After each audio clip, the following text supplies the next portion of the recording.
Hey, everybody. Welcome to the Queen Comedy Podcast. It's James, and today I have one of my favorite people in the world to be on the podcast. I would say when you get to like your 30s and 40s, you don't have that many good friends, but I think I have like a pretty good group of friends, and I would say that this guy's probably one of in the top 10 of my best friends for sure. Top five, yeah, maybe top three. I don't know. He's pretty high up there. Um, but you've seen him on the podcast before. He's been around. He's helped me throughout my career. He's one of the best people I know. Please welcome Mr. Paul Douglas Moomjean. Paul, welcome. Yeah, I James, know. I'm so happy that I went from top 10 to top 5 to top 3. I feel like I feel like this is like an Oscar podcast and you went from going, I think The Holdovers has a shot at Best Picture. Screw it. I'm just gonna pick it as my top 3. Um, so no, I love being on the show. I at one point I have been, or maybe I was the I think most on, like I'm your number one guest. I think you are actually. I think that behind you is either David Studebaker or Luke would be the. I mean, but Luke as a guest as opposed to Luke as the co-host, right? So there's a Right. I mean, distinction. Luke's been on the show more than anybody besides you. Right? Yeah, but yeah, I'm the only one now. Like there Right. is no other one. But I know. go ahead. No, I was just gonna say that I feel like you we were also the first multi-episode. Yes. I remember we were running it at your apartment. Yeah. And I remember you going, "Oh, we didn't even hit everything yet." I said, "Well, we'll just do a part two." And we ended up doing 3 parts. Yeah. Yeah.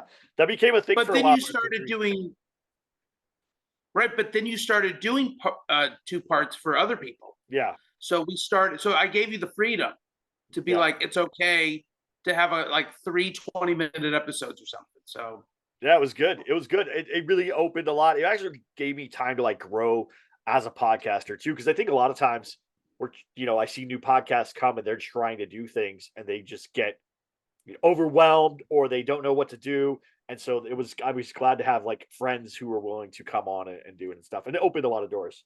So yeah. the reason that you're on today, not just because you're one of my favorite people and my best friends, but like you have been going back to your roots of coaching and teaching, right? You were a wrestling coach, you were a teacher. Now you're taking those skills and comedy, putting them together. And you just recently taught a better bookings class, which I took and was amazing.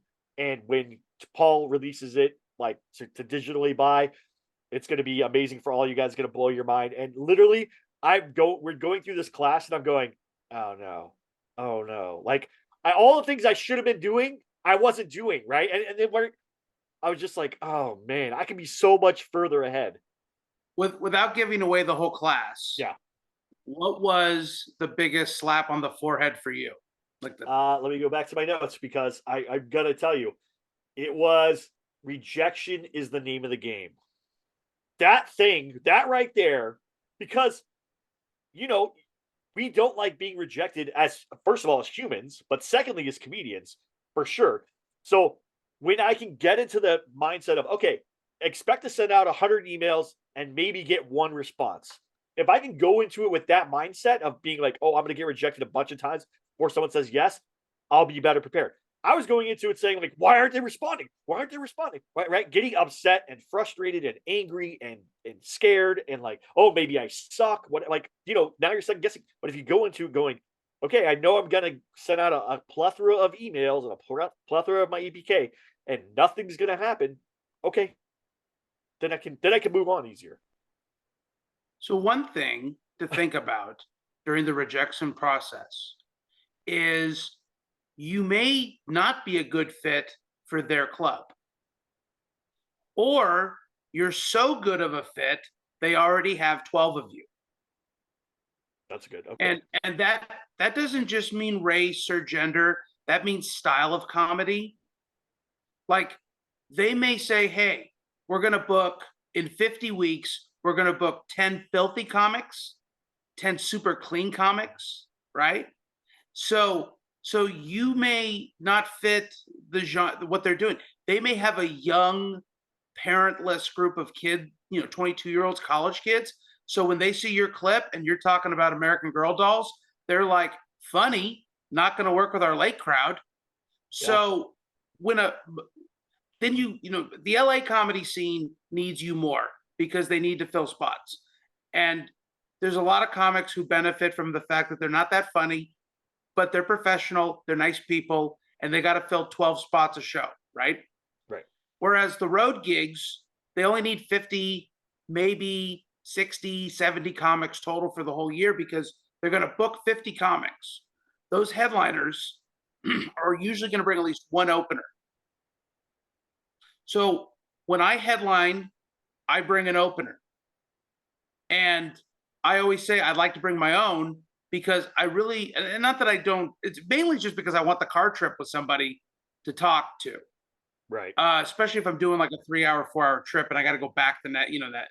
But also I want to pass the torch on to certain people that I think are ready to start doing that. Most comics think in terms of booking like, well, I'm really funny, and you might be, but you may not be a good fit.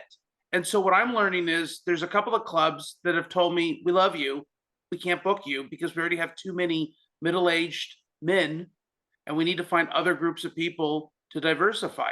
So, I always joke, in booking, what you're really waiting for is people to move on to greener pastures, to have a horrible scandal and leave, or die. Death is the number one promoter of new comics.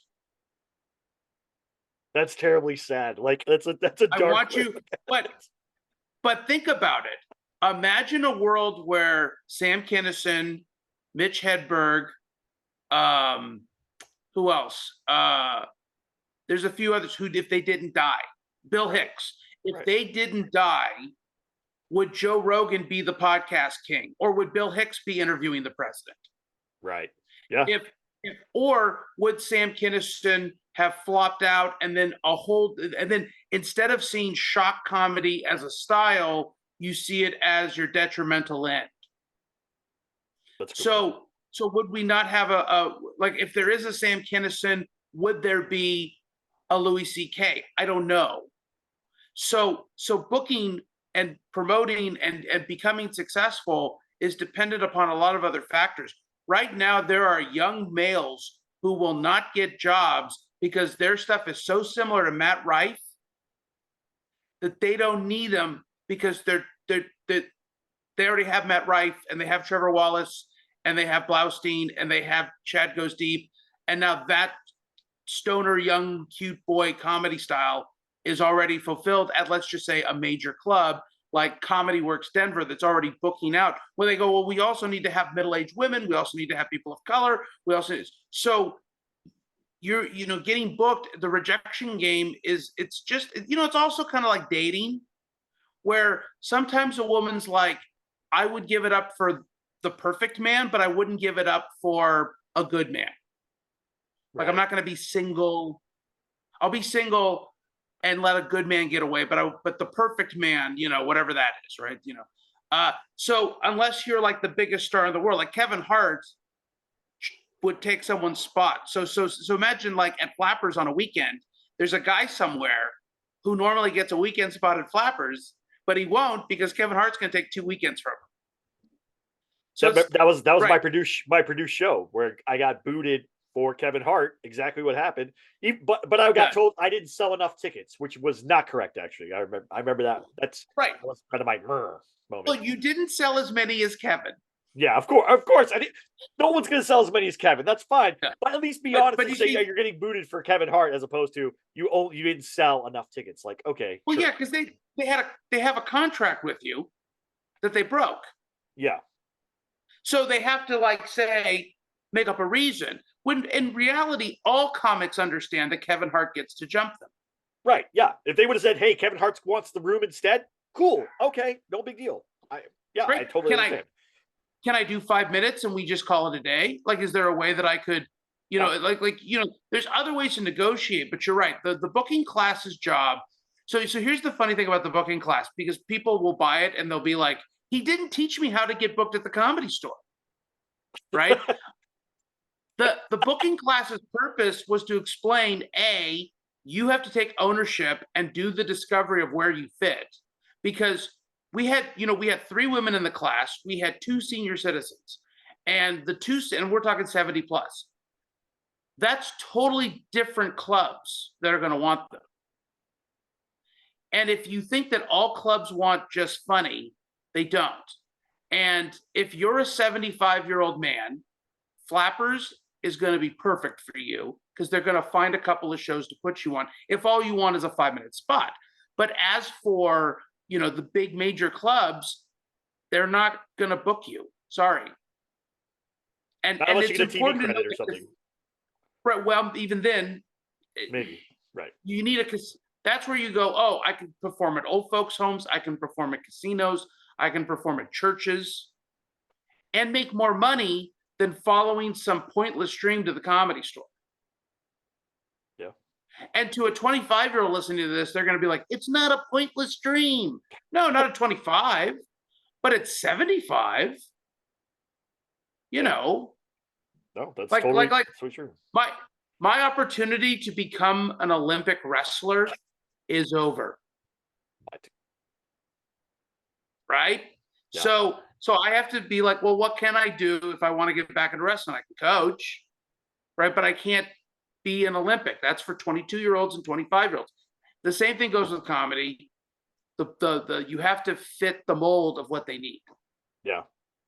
Now, the next class that you're going to be teaching, that you're going to be doing, which is, I believe starts 3/28, if I'm correct. Is that correct? 3/28? Thursday, March 28th. It's going to be 6:30 Pacific Standard Time. It's going to be online. It's going to be interactive. So people are going to be asked to bring some material in so that we can work on their particular material. And I'm also going to be teaching how to build out material. I'm going to be showing examples of how to turn one joke into a full paragraph. I like that. So yeah, I'm going to be talking about so here's the thing that people do. Most comics, let's say they take a class or they spend some time in an open mic and they work on, someone's told them you should craft a 5-minute set. Right. And that's your showcase set. Well, in most places, you're going to either do guest sets in your Midwest community club, right? So you're not going to, or open for 10. In LA, you're going to do 5 to 10. But then you have people who are like, well, I want to go perform in Arizona or Colorado. Well, you need 30. Well, how are you going to build out 30 minutes? And I'm going to show you how to build out 30 to 45 minutes at a faster rate than if you just trialed and errored jokes. I'm so excited for this. Well, I'm taking the class, you guys, just so you know. I already signed up. I signed up like day one. Like the moment is nothing. You can watch me yell at James in real time. Well, I mean, that's the thing. Actually, you know what's funny? I feel like, all right, so we've known each other since like 16, right? Yep. All right. So the joke has always been, for those first 4 years, I think I yelled at you all the time. Yeah, but it was needed. It was right. But it was necessity. Like, James, stop it.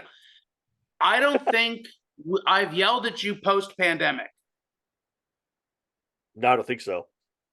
No, I can't. Because you've picked up some better habits. Yeah. And James, for those who don't know, subs for me and now runs another one of our JR shows. So you've sucked in the understanding show producer responsibilities, which I think naturally opens your mind to comedy. Yep. Knowing you're going to host and understanding that you're hosting for a brand as opposed to just the James Creviston show. Yep. That's a different mindset, right? By the way, building out a set, like really building out, you can run your own show, and there's total value in that. But the real trick is to try to get on someone else's show as a residency, where you have the freedom to be able to do 5 minutes of old material and 5 minutes of new material. And the next thing you know, by the end of the year, you should have rotated out a full 10 for another 10. So in theory, you should have 20, 30 minutes by the time the whole year ends. So I've been doing it wrong, is what you're saying. The problem that people have is they do the same 5 to 10 minutes. And they do it at every show because it gets laughs. And if you chase the laugh only, you will never grow as a comic. Yeah. I think I mentioned this on the podcast, and this a big thing is there was a time where I was doing the Sunday showcase at Flappers that you're putting me up there. And for a month or so, you were telling me, do not go up there with prepared material. Go find the joke. And oh my gosh, that opened me up so much. It was terrifying the first time, by the way, just so you know. You're like, don't take this. And you took my set list. Don't take this. And I was like, oh no.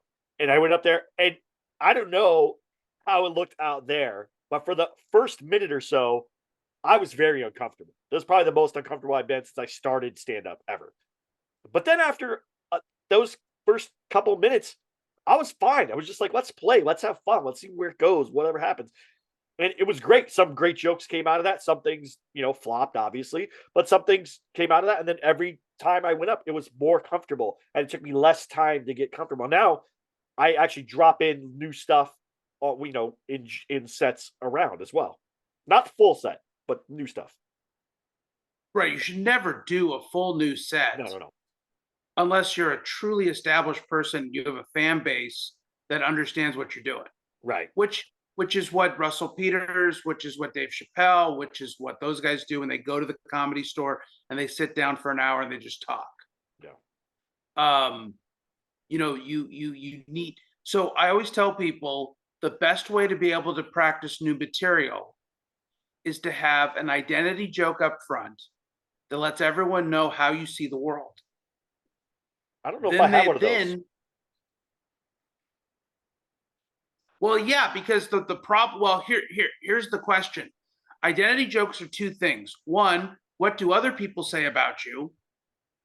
And B, what do you say about yourself? Well, if what you say about yourself, like I always did short jokes my whole life, and I've always done fat jokes my whole life. So, and other people have done short jokes and fat jokes. So when I do jokes about being now in comedy, I'm not that short. In comedy, it's kind of like it turns out everybody's 5'8". And then you have these exceptions, but generally speaking, I never felt that short in comedy. So my short jokes don't make much sense. And there are little men, in comedy. Right. So, but from a fat point of view, in LA especially when I started out when I was weighing 285, and now I'm down in the 220s, like that's a whole different. I'm chubby. I'm no longer fat.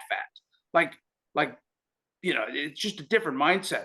But the way people talk about you is a joke that you should address up front. So if people are saying things about you, take note of that. Okay. So I saw somebody the other day do a joke where they said, I understand I look like Ben Affleck if he was whatever. And everyone laughed, and then he moves on. So like you're a dad, and I know that you've had other headliners work with you on trying to establish certain things, but also it's a vulnerability issue in which you have to be okay to put your current state of who you are, right? So whatever is your most embarrassing thing right now, or the thing about you that's the most embarrassing, you start there. Okay. And you move on. And you can switch it up. I mean, I always start with a weight loss joke or a weight gain joke. And then I have like 3 different ways that I can go with it, depending on how I feel. If I'm doing a shorter set, I can cut out some stuff and go straight to the first punchline that I know gets a laugh and move on. But if I'm doing a longer set, I'll do all the tags.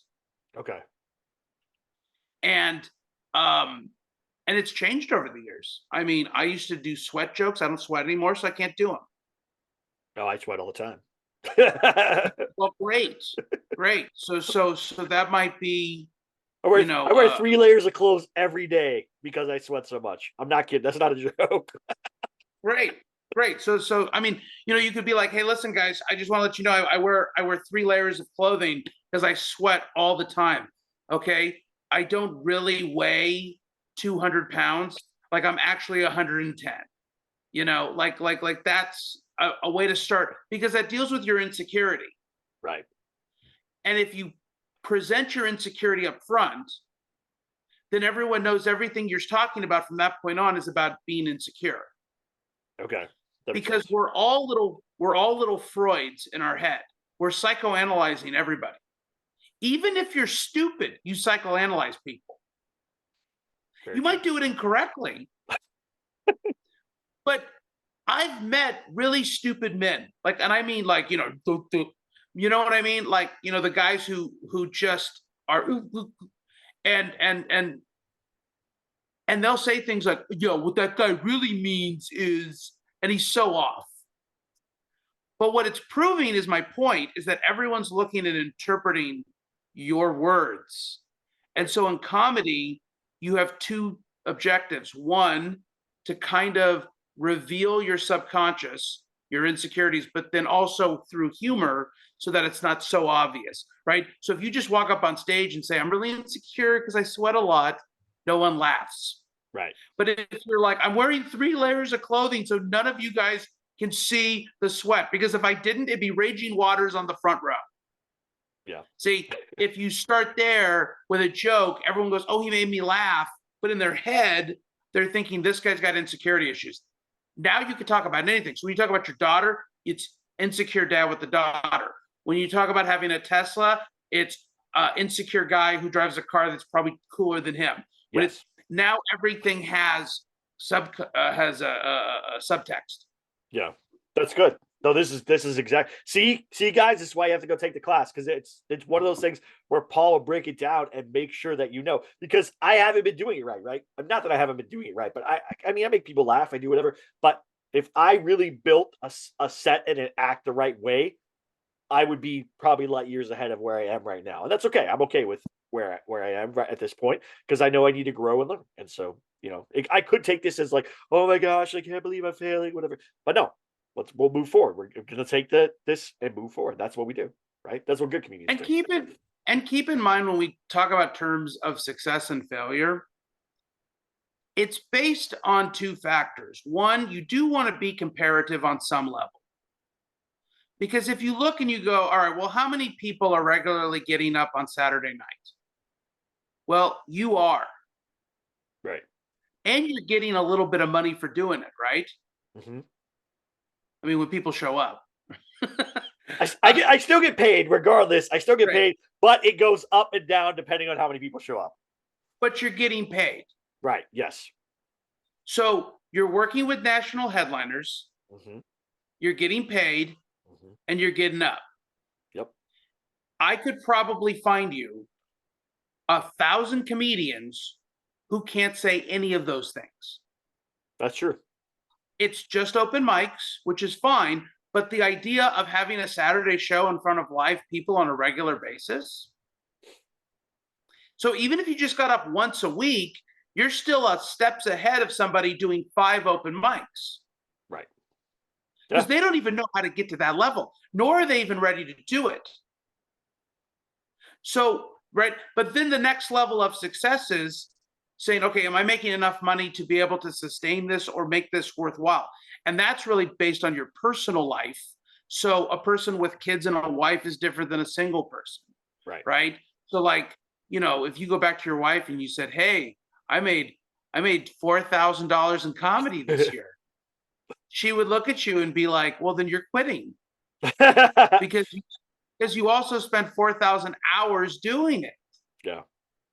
But if you're a single person like myself and you come home to a bunch of Funko toys, they don't judge you. So you just kind of go, "Okay, my Ted Lasso Funko toy is going, good job, partner." What do you have there? Is that you? This Jerry Seinfeld. That's my Jerry Seinfeld one. Oh, it looks a little bit like you. He does look a little bit like me. That's why I like him. He inspires me. Have you ever heard that basically all Funko toys look alike? It's just based on the dress they put on it, like the shirt. Oh, like that, the outfit or whatever they're doing? Yeah. Yeah. Yeah. So I got the Jerry with the microphone, because that's the one that's like, he reminds me to write every day. This is why I have it. Not that I do love Jerry Seinfeld. Like, I think he's a great stand-up comedian. But did you read my new newsletter on writing? I read which was it, last week's? Yeah. Yeah. The one where one of the exercises that I tell all comics, write one joke on Twitter or Facebook a day, just one. By the end of the week, you will have written 7 jokes. Yeah. And I'm actually going back to writing, like doing stuff on Facebook, because that class that we took, you talked about how you need to be on Facebook and you need to do those things. And I wasn't doing that. I had a Facebook, but I never did anything with it. And then also, I'm going to try to work on the JR stuff to push that through Facebook. So I need to understand Facebook and be on Facebook, you know? And it's weird because other people will tell you, well, you don't have to do this, you don't have to do that. Always when you get advice from somebody, ask yourself, where are they in their career? Because yes, Bill Burr doesn't have to post a joke a day on Facebook.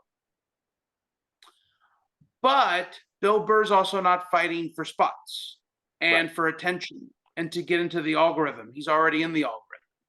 So it's very important. And then at the same time, other people who go, no, you don't have to do that. And you go, well, what are you doing? Well, I host 3 open mics a week. Okay, well, you're not where I want to be either. Yeah. So, longevity in the game has nothing to do with the quality of advice.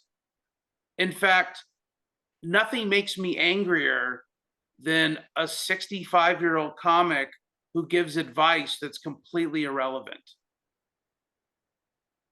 Yeah. That is very Just be funny. If you're funny, they'll book you. Yeah, in 1990, when there was 12 comics, Yep. and you took all the spots, but we have so many different when you think about getting booked today, you think about how you have to separate yourself.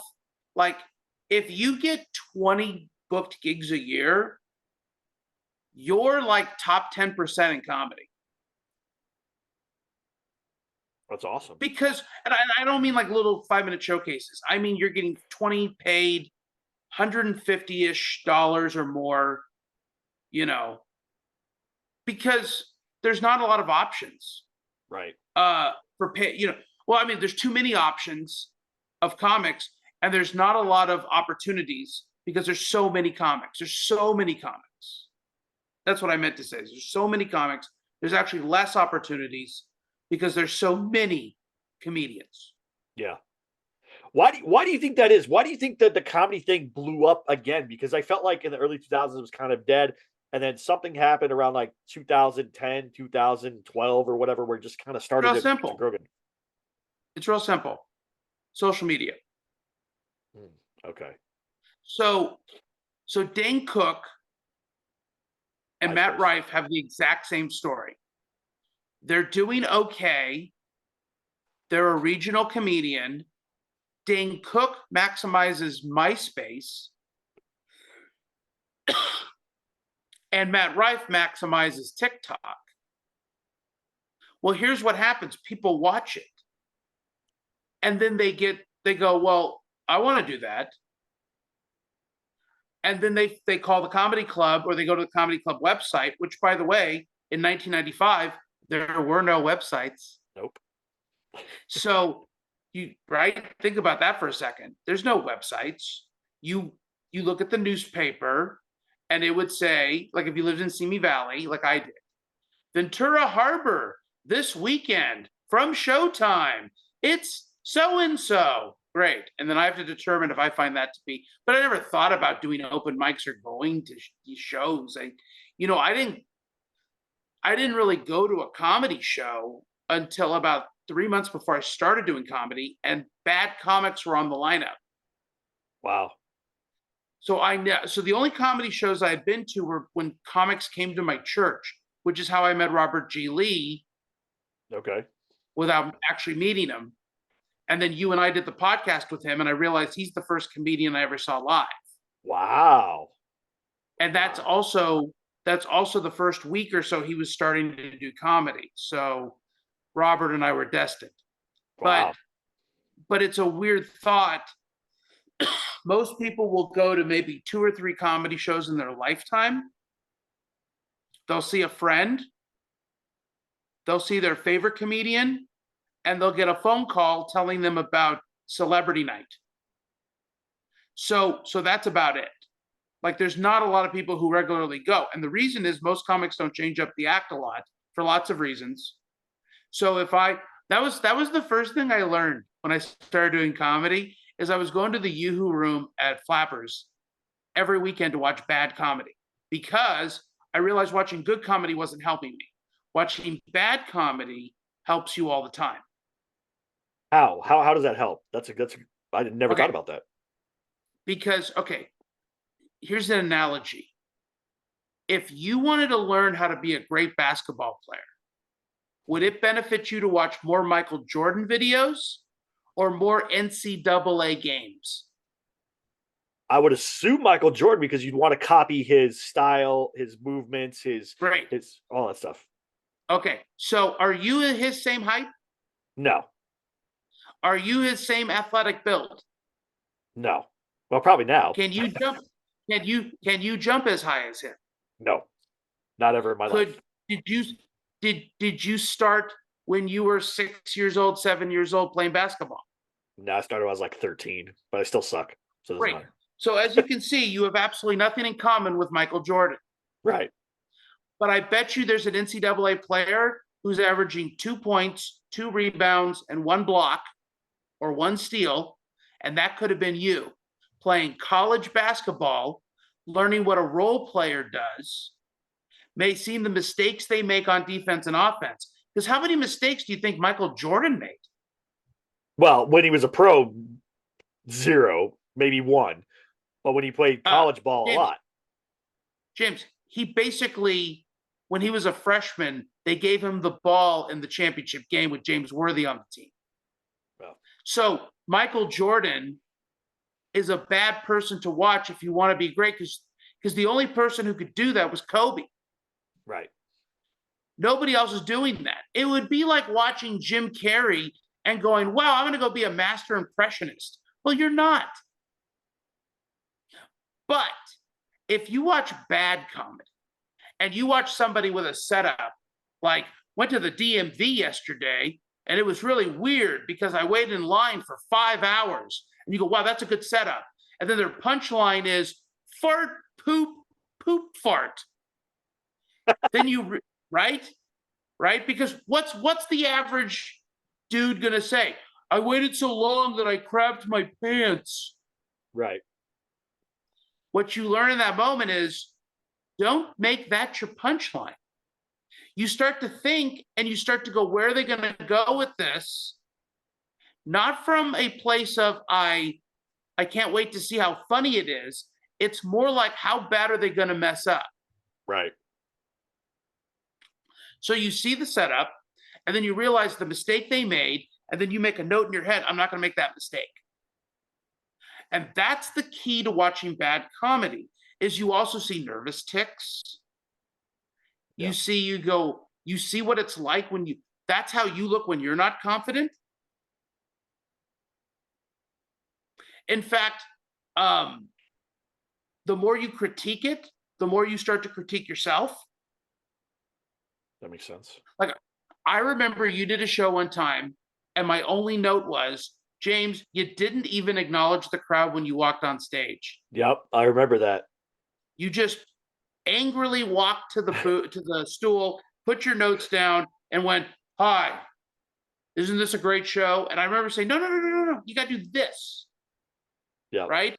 The problem is that when you watch great comedy specials, watch them. They walk out and they're waving and they're doing this, right? Okay. The problem is that you think you're doing that. But had you watched a bad comic walk out, not that you're a bad comic, what I mean is had you watched a bad comic walk out and do the same thing, you would have been like, well, I got to make sure I never do that. Yep. Yeah. Oh, that was crushing. That was soul crushing when I watched that. I was like, oh no. How many times have I done that? Was like my first thought. Like, how many times have I done that? A lot. And I told you that. Yeah. I learned that just by doing this when I walk on stage, everybody falls in love with me for at least a minute. So now I got at least a minute. That's smart. Because people like it when you wave to them. It's why we do it across the street. If I saw you across the street, I'd wave to you. If I didn't wave to you, you would be like, does Paul like me? I ask myself that every day. Well, I hope so. I like to keep you on edge. Right. Actually, here's a weird insider baseball thing. When you texted me to tell me that you couldn't fill in for those spots, for 5 minutes I sat in absolute anger, like just stewing in anger because I got these book gigs, and then one of the gigs ended up following through, so falling out. So I ended up not doing it, so it didn't have a problem. And then I got into someone else to cover for me, and I was like, okay, we could write back something really mean right now to James. We know that we would hurt him, but I said no. Jesus would be mad. So for 5 minutes, I didn't like you. I kind of knew that. I was like, when I texted that, I was like, oh man, I want to make him so mad, and I don't want to make him mad. I'm not trying to make him mad. But I didn't make you feel mad, right? I didn't. No, but I already didn't want to let you down. See, that's the thing is, like, we had that relationship where I was like, I don't want to let Paul down by telling him I can't do it. To me, that's letting you down, right? I know that you have things going on, that you need this stuff. So I don't like to let people down. That's like a huge like thing for me. Like I'm kind of a people pleaser, not intentionally, but it just is, part of who I am. But then here's the other thing. The other part of me is like, F most people. You know what I'm saying? Like I go out in the world and I'm like, I could care less about. I like how you said F most people on the Clean Comedy podcast. Yeah. Well, I didn't say anything bad. Forget most people. Fudge most people. Whatever you want to say. Whatever you want to say. I think frick more. That sounds weird. But so yeah. But fudge most people. Whatever. I'm just not I'm just not a. Random humans in the world, I do not like to interact with. Right. I only like to interact with certain people. But but the people that I do interact with, I don't want to let them down. So it's a kind of a weird thing. Is there a group of people you least like interacting with, like a demographic? Other dads my age. Like I do not like interacting with them. The worst group of people in the country are 35 to 55-year-old dads. Yeah, I don't like interacting with them at all. They think they're funny and they're not. They give you all a bunch of unsolicited advice on a career they know nothing about. They don't like their kids, and they don't know that. They think that you don't like your kids too, though. That's the other thing. Right. Or that you don't like your wife, or that you don't have a good family situation, or whatever. They complain about everything. Ugh. No, I'm not talking about the 40-year-old man who loves his wife and loves his kids. I'm talking about the 40-year-old dad who resents his children for taking his money. Mm-hmm. He doesn't resent his wife as much for taking the money because he used the money to get the wife. Right? Like in theory, he spent his money on his wife. He said, we're going to make more money. You should marry me now. All that good stuff. But with the kids come along and they go, we want to play basketball. And he's like, no, I don't want to spend $900 to watch you lose. Now, a lot of that also has to do with my own relationship with my own father, who I haven't talked to in 25 years. But generally, I find middle-aged men to be awful. Agreed. And it's a weird thought. Middle-aged women are fine. I actually find 40-year-old women to be the most interesting people in the room. Because a 25-year-old woman might be the prettiest, but she has nothing to offer to the conversation. She's not inquisitive the way a 25-year-old guy might annoy me. Right. Like, oh, how do you do that?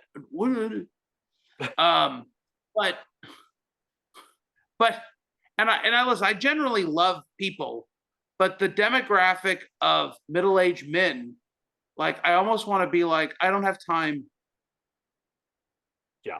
I try to avoid those awkward interactions. I had a guy approach me one time after a show just to let me know that he runs a successful business. And he said it 3 times.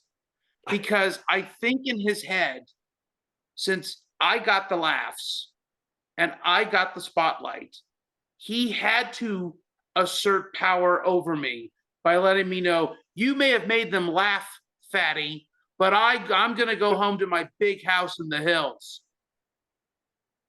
And I just said, that's wonderful. This is what I said. I said, that's wonderful that you have a business.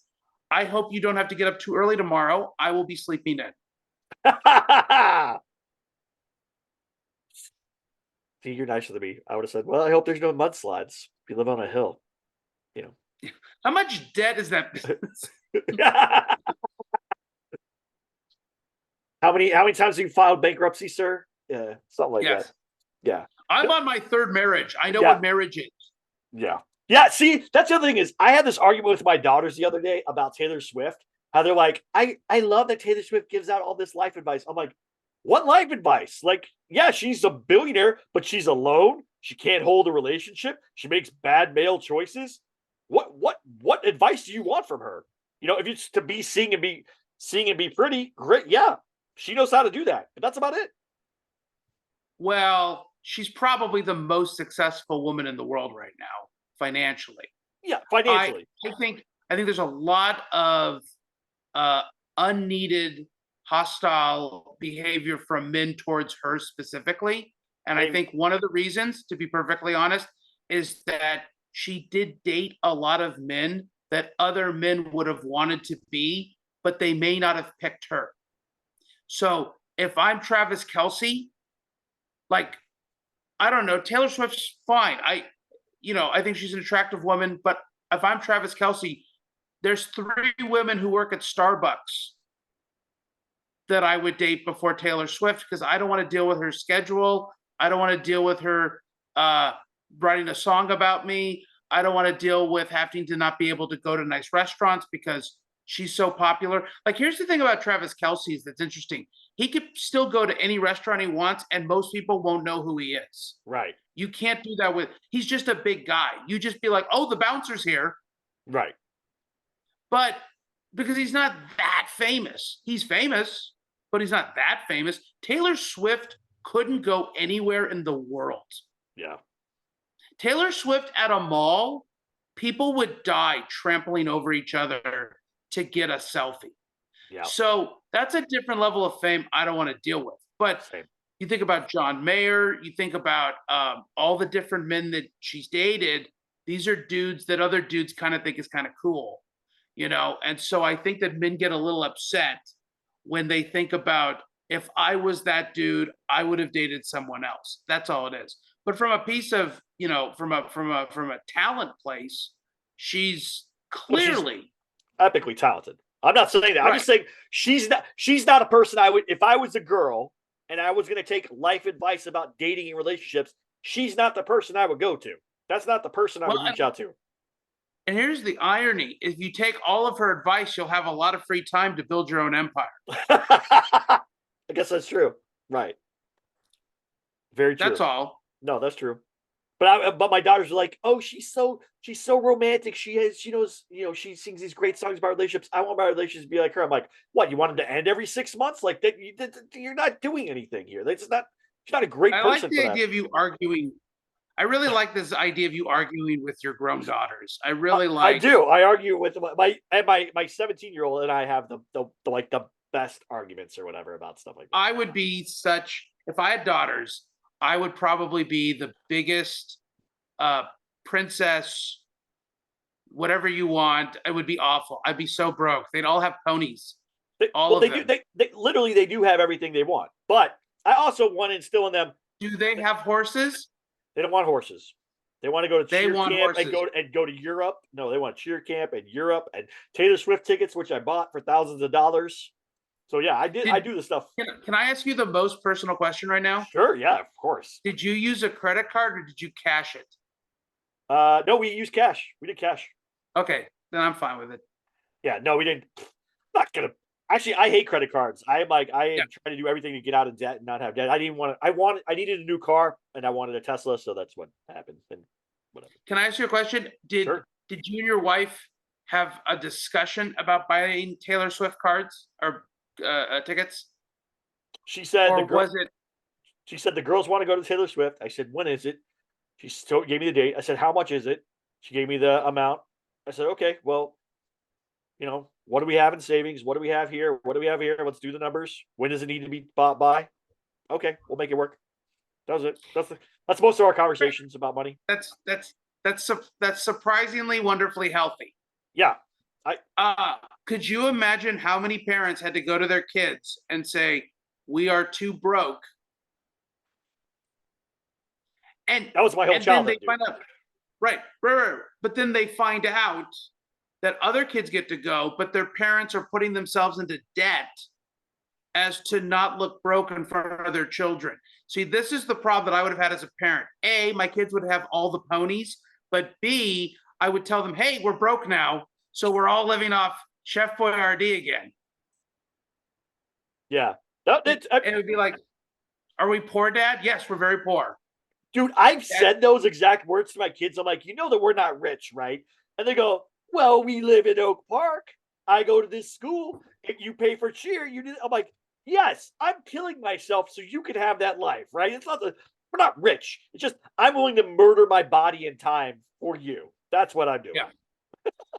And in American culture, they're not even obliged to take care of you in old age. No, they're not going to. Actually, I said this to I have a youngest daughter, oldest daughter, and I said, whichever one of you takes care of me when I get old, that's who's going to get everything that I own. And my wife goes, they'll both take care of us. I'm like, no, they're not. And I looked at the oldest one. I'm like, you're not going to take care of me, are you? She goes, no. The youngest one goes, I will. And I go, that's why you're getting everything. You know, my biological dad, actually, that's how he got his inheritance. He was the only one who took care of grandma. Yeah. And so, but now the catch was he used me and my brother as slave labor to clean the house. Yikes. So I cleaned a 90-year-old woman's bathroom every weekend for 2 years, 3 years. Wow. And he got the house at the end. And my brother and I don't talk to him, but now he lives in $1 million home because my brother and I vacuumed and cleaned the house every weekend. But yes, that is true. There are parents who do that where it's kind of like, hey, as long as everybody takes care of everybody, you can get the inheritance. I'm kidding. Are you putting your kids through college? Are you putting your kids through college? Yeah. Yeah. Are you taking out student loans? No. They're going to my oldest one's going to Moore Park or SBCC. No. Fantastic. No, I'm not doing that. You know why? Because I have $80,000 in student loans for 3 degrees that I don't use. I would never do that to somebody else. Ever. The greatest thing that I ever did was moving home with my parents and spending $20,000 to pay off my master's. There you go. Smartest thing I ever did. And do you use your master's? Well, I did. Right. Like when I was a high school teacher and when I was a college professor. So I got it in 2009 or 10. Right. And I used it until 2017. Okay. Now, with that being said, I don't know if other jobs like Amgen, when I worked in biotech, they may have given me a pass because I had a master's degree. Right. But since the pandemic, no. Yeah. I mean, now I will say there's skill sets that I'm utilizing for my master's, research, right, and writing skills. But no, I'm not teaching film theory anywhere. Right. So yeah, that's it. I have an MBA. I mean, yes, I'm trying to do a business and whatever, but am I really using it to build anything huge? I'm not. No. But if memory serves me right, you got your MBA from Trump University. Yes, correct. Yeah. So I did learn how to file multiple Chapter 13s, Chapter 11s, all those. And stashing money away. Stash money away and go, listen, I have the greatest degree ever. It's the biggest. It's the best. Nobody can do better than me. Nobody has a better MBA. My student loans are the biggest. They're the best. I'll pay them for the next 500 years. That's great. Are you one of those people still waiting for Joe Biden to forgive your student loans? No. I'm hoping that someday there will be some congressman that comes along and says, hey, all you veterans, you get your stuff wiped clean. Because that is something that they're pushing, especially like California's pushing like the new veteran homeless thing or whatever. Yeah. So we'll see what happens. But I like how they lump the veterans with homeless. I know. I was like, wait a minute. Yeah, it was weird. They're pulling out 2 heartstrings, right? Oh, well, we can't let our veterans down, but then it's like homeless people. Because the first ones that came out, sorry guys, the first ads that came out were veterans. We're going to do stuff for veterans. And then it became homeless. And I'm like, well, which one is it? Is this for veterans? Is it for homeless? For homeless veterans? Like, let me know what's going on here. They're not very clear about it. It is what it is. And that right there is how comedy works, because that's funny. They're using the twist to get you, right? They're setting you up. Here's the setup. We need this money for this thing, and then they twist it on you at the end. There's the twist. Well, there's also a joke where you could make it like I was in the military, And now I'm homeless. which means I had two roads. I could either become homeless or, like there's a way to play that up as well. For sure. Right. So yeah, I mean, if you look at your life at its ridiculousness level, you'll find a lot of jokes. There you go. And so, Paul, where can people find you? Where can they sign up for his newsletters? Where can you sign up for the newsletter and sign up for the classes? They can find me at a Starbucks in North Hollywood on the corner of just want people knocking on the window, Paul. Over there. If they go to my website, the Moom Abides, I'm going to have all of probably by Wednesday or Thursday, I'll have everything ready to go for upcoming classes and things. And then if they go to my Instagram and TikTok at the Moom Abides. So, yeah. Okay. I'll put it all. That's the best way to find me. Yeah. You guys, go sign up for the class. If you haven't, even if you're a beginning comedian, you're trying to figure out how to build an act, build a set, go to this class. If you are a comedian who has an established act, but you want to get a bit better act, go take this class. If you're any of those things, I'm telling you right now, by taking the Better Bookings class, it made me rethink how I do things. It actually opened up some ideas. Paul said it one time during this podcast about old folks' homes, but he also mentioned in the class about old folks' homes. And it's something I'm like, oh, that's a great idea for $100 or $200 to go perform for these old people in the afternoon, which I already have open. Why not go do that? Make a couple $100. Work. Now I'm working more. I'm getting up in front of crowds. All that stuff. Go ahead. I'll kind of leave it at this because I know we got to go. Yeah. But there's two roads for comedy. You can either live the fantasy life or the financial life. And the fantasy is I'm going to do theater shows and have 500,000 followers on Instagram, and I'm going to make content with porn stars, and I'm going to do all that stuff, and it's going to be amazing. And so a lot of comics are up there doing detached, ironic bits, thinking that they're going to make it with, and they're going to have, basically be who Trevor Wallace is right now, right. Which is, or Matt Rife or these guys. And yet there's this other road where if you start to break it down, if you make $200 a week in comedy and you're making, let's just say $800 a month, and you times that by 10, all of a sudden you start to realize I'm making actual money. That's a real side hustle that I enjoy. This isn't Uber driving. Nobody enjoys Uber driving. So you can make, and then once you establish those particular gigs, you build the next year and you double your money. Within 3 to 5 years, you could be making $30,000 a year in comedy, $40,000 a year in comedy. And if you attach one good side hustle along with it or one good part-time job, you could be living a really nice life, not dealing with a crappy boss. Yep. But you got to know how to build it out, and that's what we're going to work on. Yep. I need to build the act so I can get the next step. But I'm like, I live that life of one side hustle and like part-time stuff, and then all the gigs and stuff that I do, and then I'm able to live a nice life. I drive a Tesla, for goodness sake. Like I feel good about myself for once in my life. Well, that's not true. At one point I felt really great about myself in 1999 when I had a brand new Mitsubishi Eclipse, and then the Fast and Furious came out and everyone thought I was copying that movie. So then my life kind of